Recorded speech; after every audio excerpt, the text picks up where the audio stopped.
All right, fasten your seatbelts, everyone, because today we are taking a deep dive into the heart of Japan, Kyoto. We're talking about experiencing the best of this incredible city in just 5 days. Perfect for a first-time visitor. Kyoto is truly a feast for the senses. Ancient temples, peaceful gardens, bustling markets, and of course, the food. There's so much to discover. Yeah. But don't worry, we'll help you make the most of your time.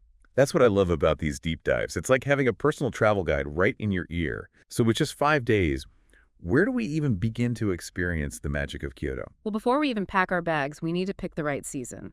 Kyoto's beauty transforms throughout the year, and each season offers a unique perspective. Spring from March to May is when the cherry blossoms or sakura burst into bloom, painting the city in delicate shades of pink. It's truly a sight to behold. Hold on. I'm already picturing myself strolling beneath those blossoms, sipping tea in a serene garden. But you mentioned unique perspective. What's the catch with spring? Spring is undoubtedly beautiful, but it's also peak tourist season.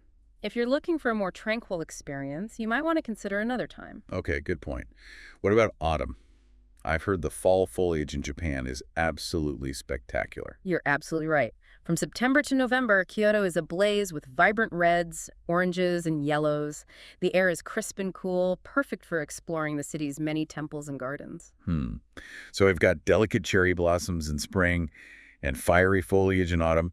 What about winter and summer? Do they offer something special too? They do. Winter, from December to February, sees Kyoto draped in a serene blanket of snow, transforming even the most bustling streets into tranquil havens. It's perfect if you're looking for a quieter experience. However, be prepared for chilly temperatures. Okay, so cozy up and embrace the winter wonderland vibe. And what about summertime in Kyoto? Summer, from June to August, is when Kyoto truly comes alive with festivals and events. The city is buzzing with energy, and you'll have the chance to witness traditional dances, parades, and even firework displays. However, be warned, summers in Kyoto can be quite hot and humid. All right, so we've got spring's blossoms, autumn's fiery foliage, winter's serenity, and summer's festive energy. For someone visiting for the first time trying to capture that classic Kyoto experience, what season would you recommend? For a first-timer seeking that quintessential Kyoto experience, I'd lean towards autumn. The weather is pleasant, the crowds are smaller than in spring, and the fall foliage is simply breathtaking. It's truly unforgettable. Okay, autumn it is. I'm already feeling inspired to book my flights. Now let's talk about the heart of any trip, the sights. I've heard so much about Kyoto's incredible temples and gardens. What are some absolute must-sees for a 5-day visit? Kyoto is overflowing with incredible sights, but if you're short on time, we need to prioritize. Let's start with Fushimi Inari Shrine, a place that's truly unlike anywhere else in the world. Imagine thousands of vibrant orange torii gates winding up a mountainside, creating seemingly endless tunnels of color. It's dedicated to Inari, the Shinto deity of rice and sake, and as you walk through those gates, you can feel the energy and spirituality of the place. Okay, you had me at endless tunnels of color. I can't imagine anything more photogenic. What's next on our whirlwind tour? Next, we're heading to Kinkakuji Temple, more commonly known as the Golden Pavilion. Prepare to be dazzled because this 2-story structure is completely covered in real gold leaf. Wait, did you say real gold? Like 24-karat shimmering in the sunlight gold? You heard right. It sits serenely on the edge of a pond, its golden reflection shimmering in the water. It's a sight that truly captures the opulence and artistry of Kyoto's history. All right, this is going straight to the top of my must-see list. Okay. What else should we squeeze into this 5-day adventure? Now let's immerse ourselves in the enchanting Arashiyama Bamboo Grove. Imagine walking through a towering forest of bamboo, the sunlight filtering through the leaves, creating a sense of peace and tranquility. It's one of those places that truly has to be experienced to be fully understood. Oh, I've seen pictures of those bamboo groves. They look absolutely magical. But I bet being there, surrounded by the sounds and smells, is a completely different level of amazing. You're right, photos can't quite capture the atmosphere. And while you're in Arashiyama, don't miss the chance to visit Tenryuji Temple, one of Kyoto's 5 great Zen temples. Its gardens are a masterpiece of design, seamlessly blending nature and architecture. Okay, temples, bamboo forests, golden pavilions. Kyoto is already exceeding my expectations.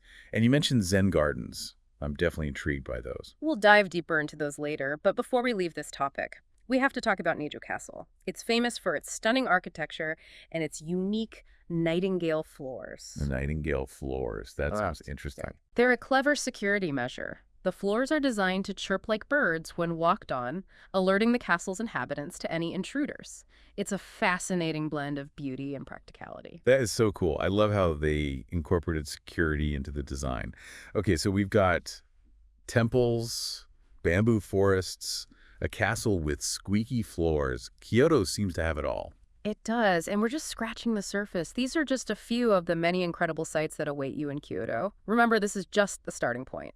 The beauty of Kyoto is that you can truly tailor your experience to your interests. I love that. It's not just about checking off boxes. It's about finding the places that truly resonate with you. So we've talked about when to go and what to see.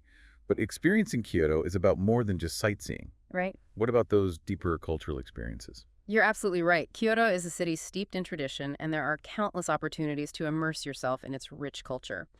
One experience you shouldn't miss is a traditional Japanese tea ceremony, or shanoyu. I've heard so much about tea ceremonies, but to be honest, I'm not entirely sure what they entail. It sounds a bit formal. It's true. There is a certain level of formality and ritual to a tea ceremony, but it's so much more than just drinking tea. It's a meditative practice, a celebration of harmony and beauty, and a chance to connect with Japanese culture on a deeper level. Okay, you've piqued my curiosity. Tell me more about what's involved in a tea ceremony. What can I expect? Well, imagine a serene tea room with tatami mat floors and delicate scrolls adorning the walls. You'll be guided through each step of the ceremony, from the precise preparation of the matcha, a powdered green tea, to the graceful movements involved in serving and receiving the tea. It sounds incredibly peaceful and elegant. So it's about savoring the moment and appreciating the ritual as much as the tea itself. Right. Exactly. It's a sensory experience. The aroma of the matcha, the taste of the tea, the sound of the whisk, and the visual beauty of the tea bowls and utensils. It's a chance to slow down and appreciate the simple things. That sounds like the perfect antidote to our busy modern lives. Yeah. Okay, so tea ceremony is definitely on my list. What other cultural experiences should we consider? Well, how about witnessing a geisha performance? It's a rare opportunity to glimpse into a world of traditional Japanese arts and entertainment. Oh, wow, a geisha performance. I've always been fascinated by them. What can I expect from such a performance? Geisha are highly skilled artists trained in traditional Japanese dance music and conversation. They wear elaborate kimonos, their faces painted with intricate makeup, and their movements are both graceful and captivating. It's a truly unforgettable spectacle. You're making me want to book my flights right now. Okay, I'm adding geisha performance to my itinerary. Anything else we should consider? Well, to truly immerse yourself in Kyoto's culture, why not rent a kimono and stroll through the city like a local? Imagine yourself walking through the Gion district with its traditional wooden buildings and charming tea houses, dressed in vibrant silk. That sounds like so much fun. I love the idea of experiencing the city from that perspective, feeling like I'm stepping back in time. Exactly. It's a great way to get a feel for Kyoto's history and culture. And don't forget, even simple things like wandering through the Gion district at dusk, watching the lanterns illuminate the streets, or strolling along the Philosopher's Path can be incredibly enriching experiences. It's all about soaking up the atmosphere. Okay, you're right. It's those little moments, the unexpected encounters, that often become the most memorable parts of a trip. All right, we've covered so much ground already, choosing the perfect season, highlighting those must-see sites, and even diving into some amazing cultural experiences. But we can't forget about another essential aspect of any travel experience. You're talking about the food. Right. Of course. Kyoto is renowned for its incredible culinary scene. And I'm ready to dive in. Where do we even begin? Ah, you've come to the right place. Kyoto is truly a food lover's paradise, offering everything from Michelin-starred restaurants to humble street food stalls bursting with flavor. I'm ready to experience it all. I've heard about kaiseki. Is that something we should try? Kaiseki is a must-try if you want to indulge in the pinnacle of Japanese culinary artistry. It's a multi-course meal. That's as much about visual presentation as it is about taste. Each dish is a carefully crafted masterpiece, showcasing seasonal ingredients and exquisite flavors. It's truly a feast for all the senses. Wow, that sounds incredible. I'm already making mental notes to reserve a table somewhere that serves kaiseki. Yeah. Now, I'm always open to trying new things. What else is unique to Kyoto's culinary scene? If you're looking for a vegetarian experience that's bursting with flavor, Shojin ryori is a must-try. It's a traditional Buddhist vegetarian cuisine that emphasizes natural ingredients and mindful preparation. You'll be amazed by the creativity and depth of flavor in these dishes. I love that you're highlighting vegetarian options. Now, I can't resist asking about something that always catches my attention when traveling markets. Does Kyoto have any bustling food markets we should explore? Absolutely. You can't talk about Kyoto cuisine without mentioning Nishiki Market. It's known as Kyoto's Kitchen, a vibrant, bustling marketplace overflowing with local specialties. I can already picture the colorful stalls, the enticing aromas, the crowds. I'm all about that market energy. What are some must-try treats we should look out for at Nishiki Market? You'll find everything from fresh seafood and pickled vegetables to traditional sweets and artisan crafts. Be sure to try some mochi, those chewy rice cakes. And of course, you can't leave Kyoto without experiencing matcha, the vibrant green tea that's so central to Japanese culture. Okay, my mouth is already watering just thinking about all those flavors. My advice: be adventurous. Don't be afraid to try something new, even if you're not sure what it is. That's part of the fun of exploring a new culinary landscape. You're speaking my language. I'm all about embracing new flavors and culinary adventures. All right, we've talked about the best time to visit, the must-see sites, some incredible cultural experiences, and the tantalizing food scene. But how do we fit all of this into just 5 short days? That's where a bit of strategic planning comes in. Don't worry, we'll help you make the most of your time without feeling rushed. Let's create a hypothetical itinerary, keeping in mind that this is just a starting point and can be completely tailored to your interests. That sounds perfect. Let's dive into day 1. All right, imagine this. You arrive in Kyoto energized and ready to explore. Day 1 is all about getting your bearings and soaking up the atmosphere. We'll start by settling into your accommodation, whether it's a traditional ryokan or a modern hotel. Then, as evening descends, we'll venture into the enchanting Gion district. Gion at dusk. I love it. What should we do there? Picture this: narrow, lantern-lit streets, lined with traditional wooden machiya houses, some of which are exclusive tea houses and restaurants. This is the heart of Kyoto's geisha district. And if you're lucky, you might even catch a glimpse of a geisha or maiko, an apprentice geisha hurrying to an appointment. Wow, that sounds magical.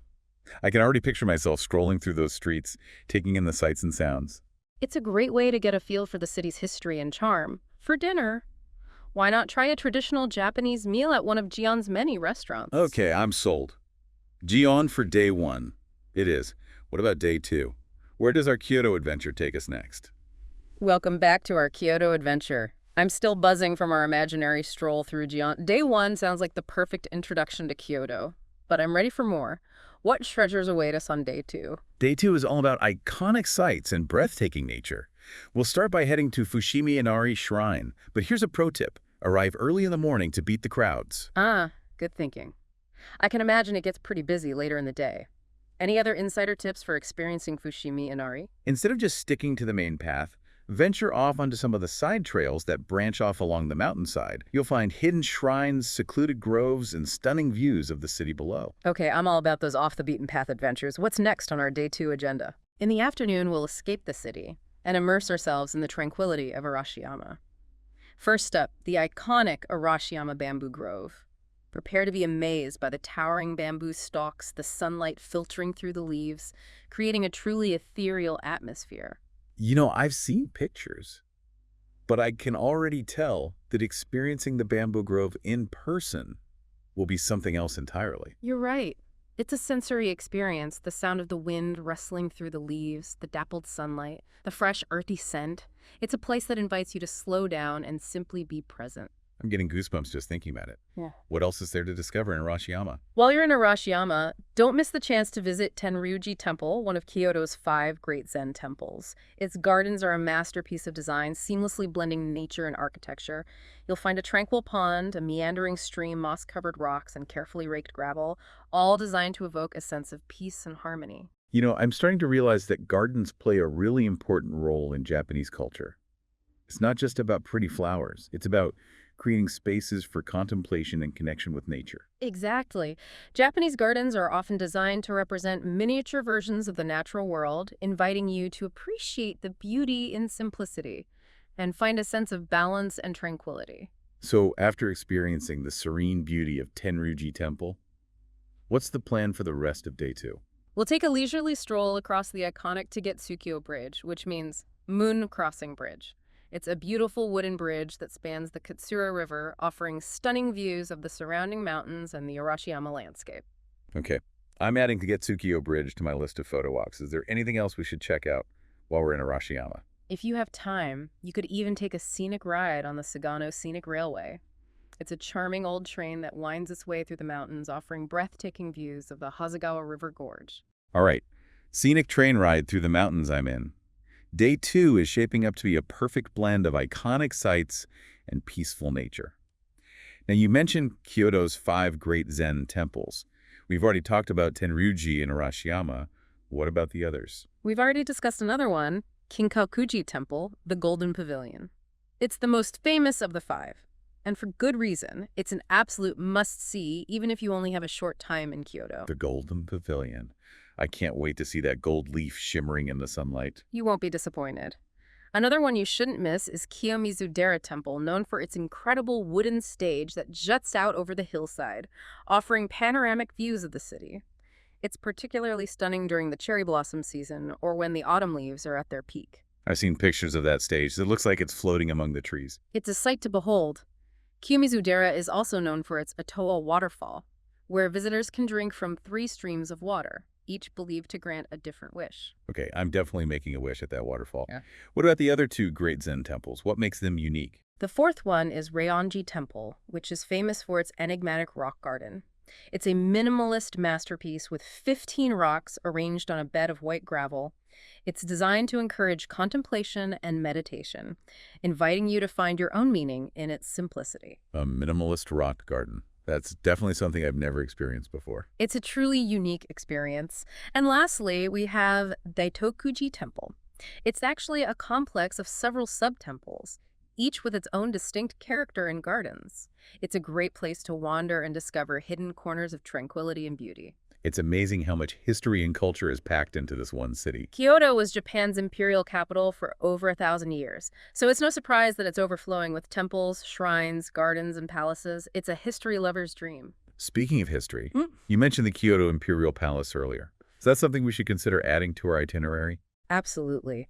The Kyoto Imperial Palace was the residence of Japan's imperial family until 1868 when the capital moved to Tokyo. It's a beautiful complex of buildings and gardens offering a glimpse into the lives of Japan's emperors. You do need to book a tour in advance, but it's free to visit. Okay, free and fascinating. Count me in. Now, I know we've been focusing on the iconic sites, but I'm also curious about those hidden gems, those places that are a bit off the beaten path. What are some of your favorite lesser-known spots in Kyoto? I'm glad you asked. One of my favorite hidden gems is Funoka Onsen, a traditional public bathhouse that's been in operation for over 100 years.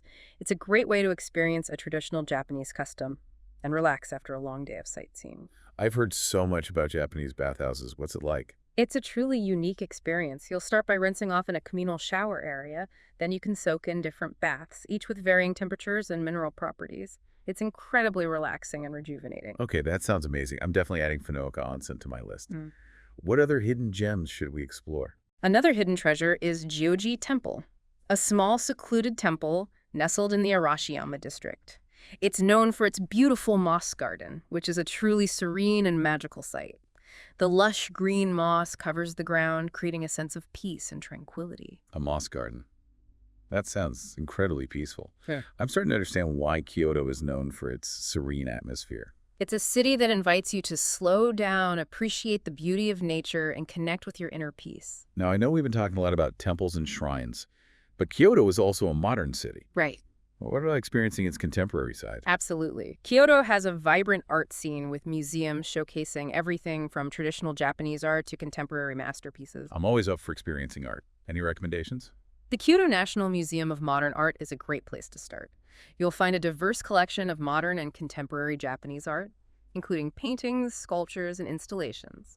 And the Kyoto Municipal Museum of Art hosts rotating exhibitions showcasing a variety of artistic styles and movements. Okay, I'm adding those to our itinerary. Art museums are a fantastic way to get a different perspective on a city and its culture. You're right. And for those who enjoy shopping, Kyoto offers a mix of traditional and modern experiences. We already talked about Nishiki Market, which sounds like a must-visit for foodies. What about shopping for other things?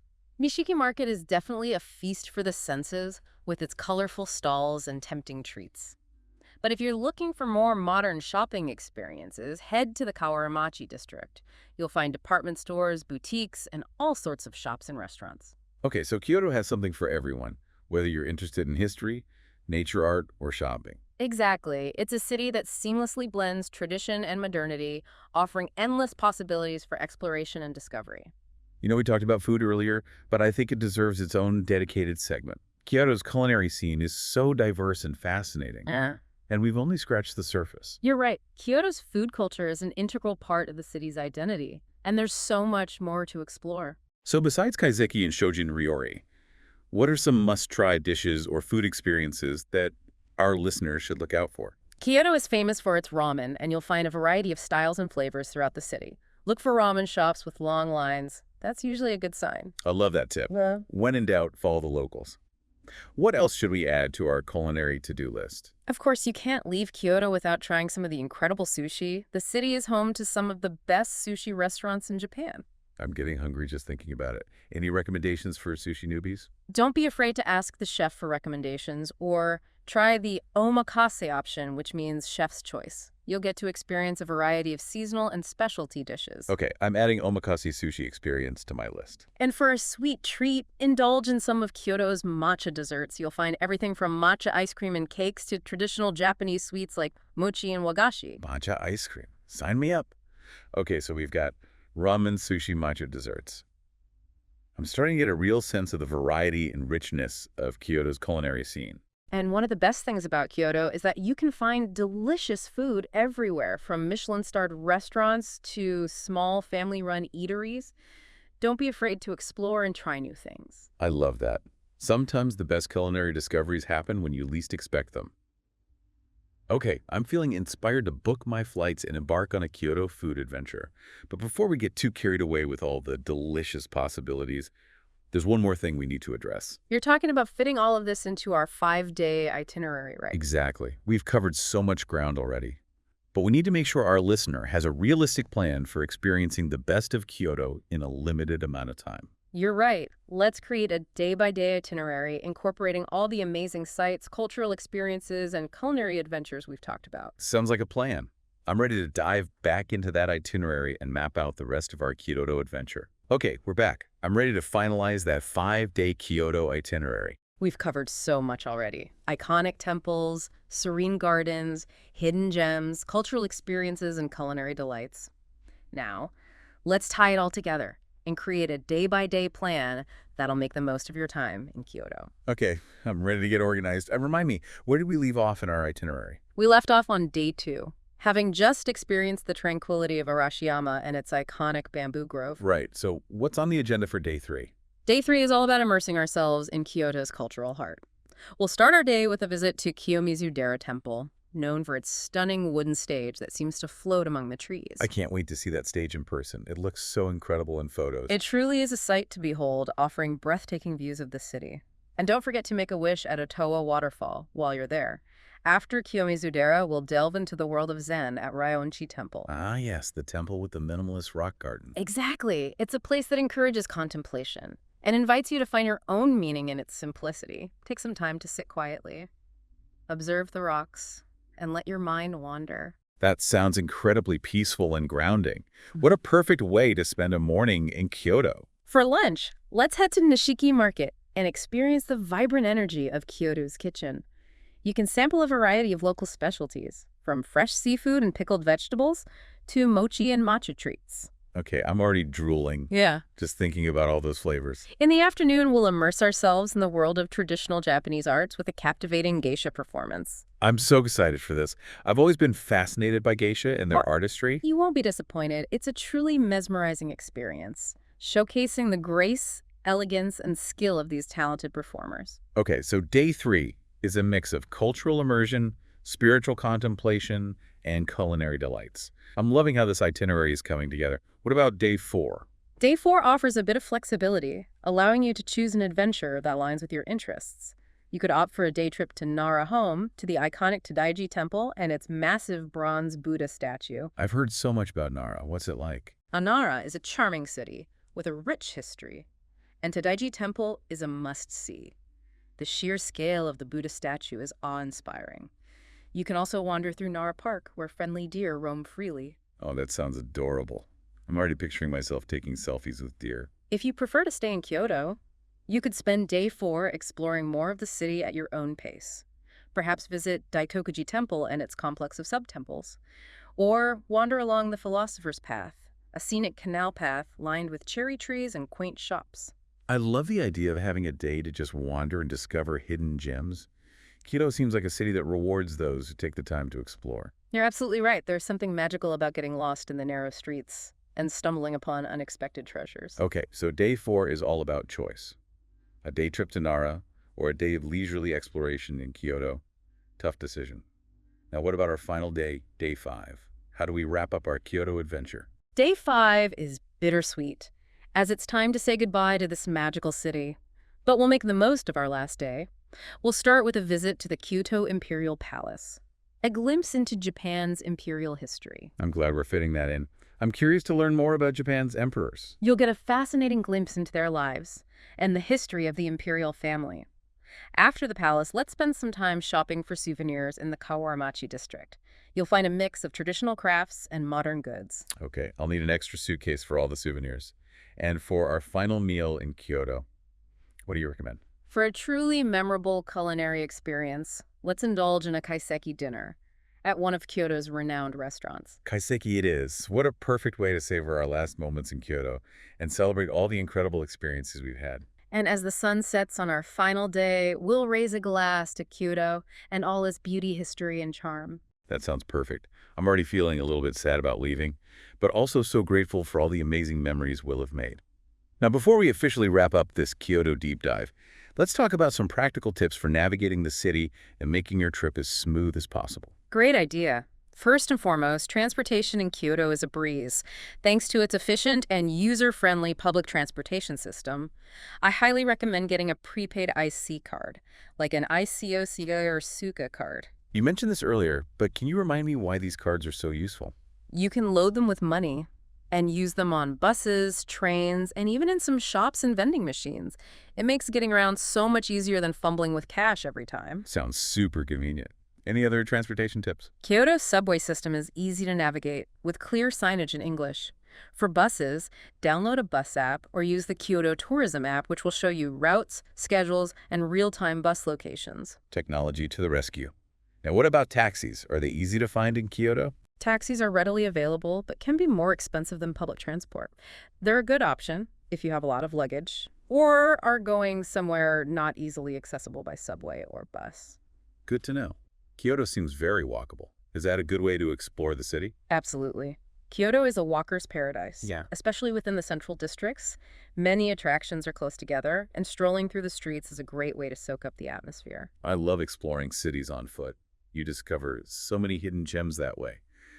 Now, I've heard cycling is popular in Kyoto. Is that a good option for getting around? It is. Kyoto is bike-friendly, with dedicated lanes and paths. Renting a bicycle is a fun and eco-friendly way to explore, especially at your own pace. Just be sure to familiarize yourself with traffic rules. Noted. Okay, transportation covered. Let's talk accommodation. What types of places can our listeners stay in Kyoto? Kyoto offers a range of options to suit every budget and taste. For an authentic experience, consider a ryokan, a traditional Japanese inn. I've seen pictures of ryokans. They look so serene with tatami floors and sliding shoji doors. They are. Staying in a ryokan is a chance to immerse yourself in Japanese culture.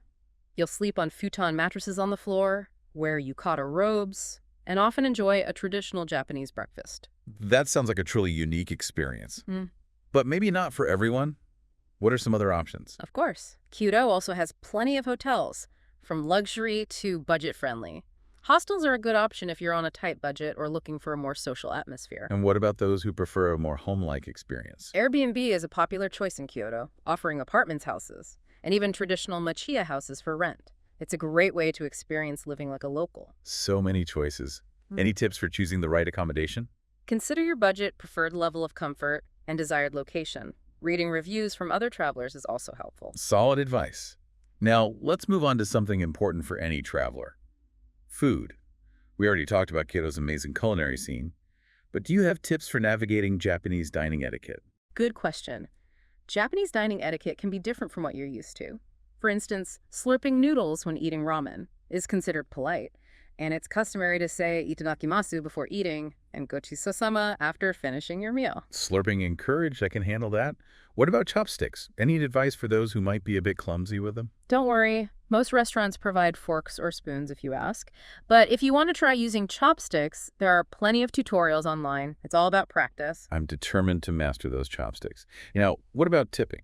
Is it customary in Japan? Tipping is not expected in Japan. In fact, it can be considered rude. The price you see is the price you pay. Good to know. Now let's talk about safety.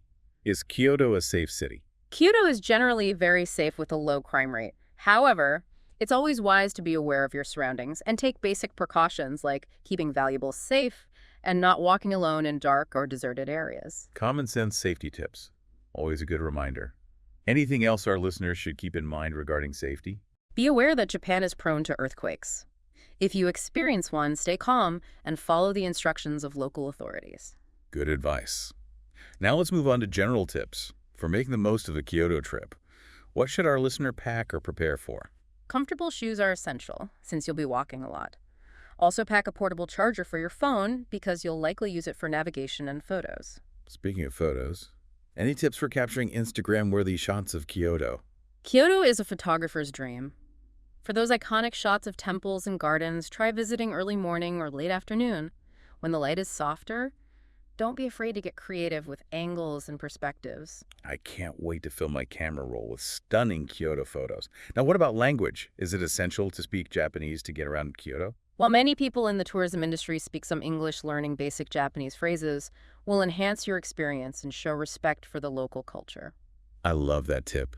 It's all about those gestures of respect and cultural exchange. Exactly. Even simple phrases like hello, thank you, excuse me, and where's the bathroom will go a long way. All right, I'm adding learn basic Japanese to my pre-trip to-do list. Any other final words of wisdom for our listener? Embrace the unexpected. Kyoto is a city full of surprises. Be open to new experiences, try new foods, get lost in the narrow alleys, and most importantly, have fun. Well said. Kyoto is a city with something for everyone. Whether you're a history buff, a nature lover, a foodie, or simply seeking a unique and unforgettable travel experience. 5 days might not seem like much, but with a little planning and an adventurous spirit, you can experience the best of what Kyoto has to offer. I don't know about you, but I'm ready to book my ticket to Kyoto right now. Me too. To our listener, we hope this deep dive has inspired you to embark on your own Kyoto adventure. Remember, beyond the temples and gardens, the key to experiencing Kyoto is to embrace the unexpected, immerse yourself in the culture, and create unique memories that will last a lifetime. Beautifully said. Thank you for joining us on this journey to Kyoto. Until next time, happy travels.